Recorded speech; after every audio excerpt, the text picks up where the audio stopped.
What's up guys, welcome back to my channel and to today's video where I'm going to be sharing with you another of my absolute favourite traditional Irish recipes. This lovely loaf that you see here is Byrin Brek, Irish tea bread or Barbrack. Os Gaeilge, Byrin Brek means speckled bread, and it gets its name because of the speckled appearance of the fruit throughout the bread. There is so much tradition, history and folklore attached to this loaf, which is typically made around Halloween time and is often a precursor to the traditional Irish Christmas cake. And I will leave a recipe to my traditional Irish Christmas cake floating in a card above my head and also in the description box below. So in Ireland, the tradition has been to add things to your bread. For example, the most common one is to add a ring to your loaf wrapped up in a bit of parchment paper, and the person who gets the ring is said to marry within the year. But adding a coin to represent wealth or cloth to represent poverty has fallen away a lot and out of practice in recent years. So now we are left with the tradition of the ring. And in a lot of shop bought bracks, you will have that Byrin Brek ring that everybody will fight over. I really hope that you enjoy making this deliciously rich and decadent fruity Byrin Brek Irish tea cake, Barbrack, whatever you want to call it. And if you do like the video, please don't forget to give it a big thumbs up. Please don't forget to hit subscribe so that you don't miss any more of my videos. And let's get into today's recipe. Okay guys, so starting off straight away, I have 250 grams of raisins and 250 grams of sultanas in a bowl. And this is on day one of your preparation for your brack. You can also see that I have some small pieces of mixed peel here. That's completely optional. You don't have to include it and it wouldn't be part of a traditional recipe. But all I have done is I have stewed some really hot, strong tea in a pot. For this, I used 2 tea bags and 300 milliliters of water. So pop all of that lovely dried fruit into a bowl and pour over your strong, hot tea. Any good Irish tea will work perfectly for this. And essentially what we want to do is let that rest overnight and allow the fruit to soak up all of that lovely liquid. And this 300 mils will actually form the bulk of the liquid for this recipe. So it is a little bit different in that respect. The following morning, you can see just how much that fruit has soaked up all of that liquid. They've become really plump and moist and juicy, and that's exactly what we want for a really plump and moist and juicy Barbrack. And it's then time to prepare your batter.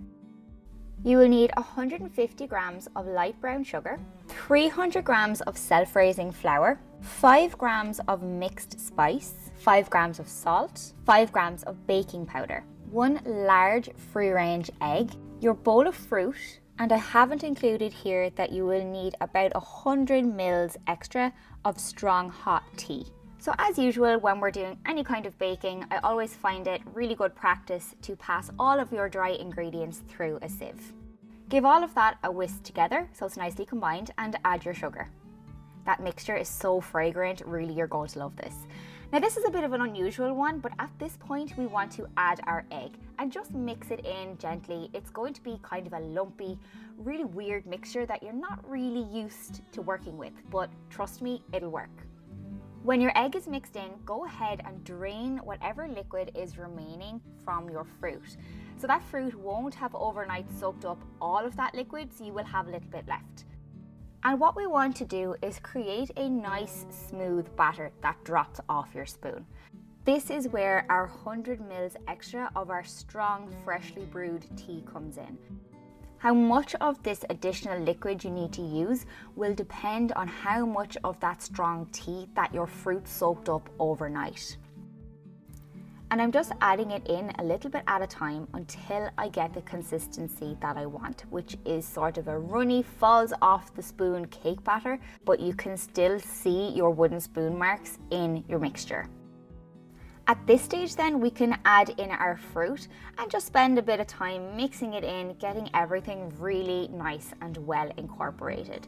It's quite a dense mixture. A lot of people wouldn't be used to making cakes or breads that are this dense, but just work with it, don't get panicked by it, and make sure everything is really nice and incorporated.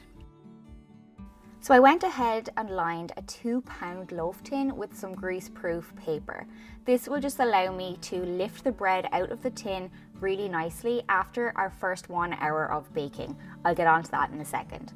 But all you want to do is spoon your mixture in and make sure you get every little bit of it out of the bowl. We want to make sure we have all of that moisture and goodness locked in. And you're going to bake your barbrack in a preheated oven, which is set to 170 degrees Celsius, and that is a fan oven, for about an hour. If you pop a skewer into the center of your loaf and it still isn't coming out clean, then your bread may need an extra 20 minutes. You can take your loaf out of the tin using those overhanging edges on your greaseproof paper and pop it back into the oven tin-free for about another 20 minutes, and that should do the job perfectly. There is a little bit of watching to do on this loaf, so if you notice over the hour it's becoming too brown, pop a sheet of foil over the top of the loaf and this will prevent it from browning too much.